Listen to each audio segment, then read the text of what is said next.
Father never stops running, peering out, waiting for his prodigal child to come home. He tries time and time again to get our attention, to show us that all we need is in him, and the kingdom is ours to inherit. But often too many times we are lured away by enticements of this life, which leave us wanting. We then become resistant to everything that is God and good. The world takes you down a path into a lifestyle that is vain, immoral, and fleeting, full of late nights of partying, drugs, drinking, and dancing your life away. You find your value in your looks, appearances, and the latest fashions as you're fed by the demons of avarice and vanity.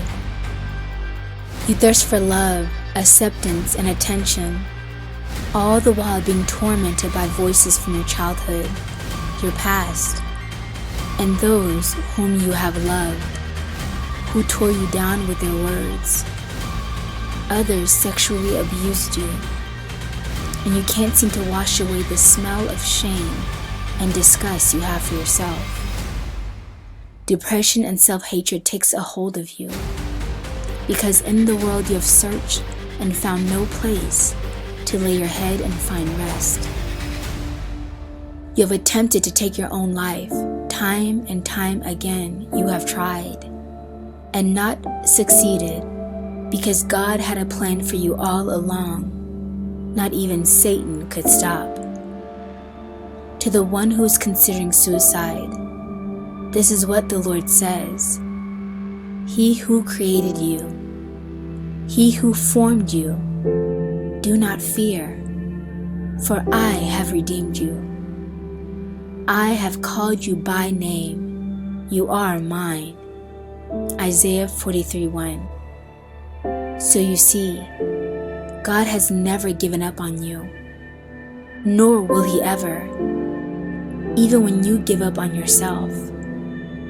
He sees you now coming, walking on the long road back to Him, and He's here to meet you today, saving you from the pig pen of life.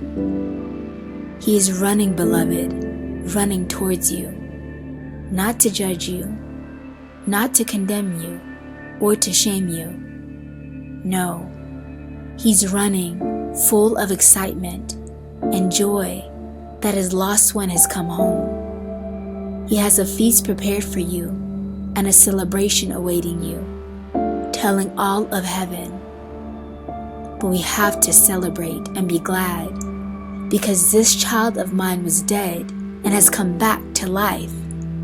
They were lost, but now they are found. Luke 15:32.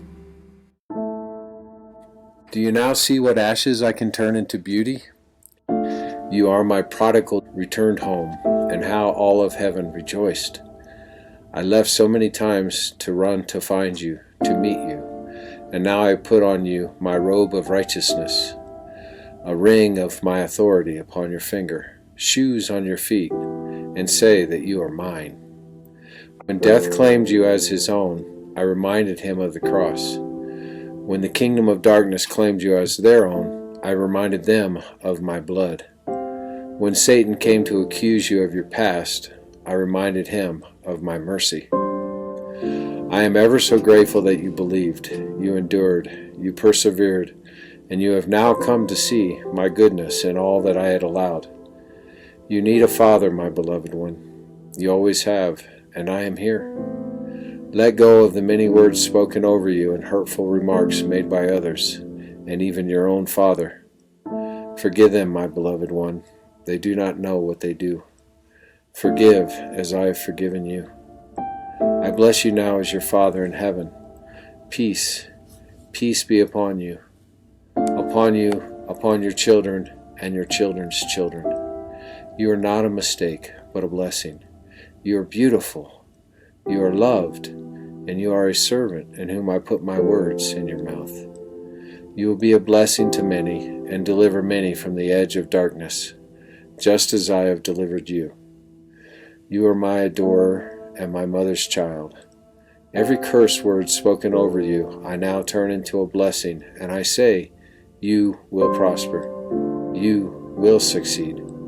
Your child is blessed and will be a blessing. My love for you has no bounds. I say to you, come, and come some more. Press in, for there are greater things in store as I sanctify you. Every trial I allowed has stretched you to be a sharp arrow that I will use to dispel darkness. Come, my beloved one, and cry no more. Your Father is here. Come. I will restore missed opportunities and all that was stolen. Come. Your Daddy is speaking.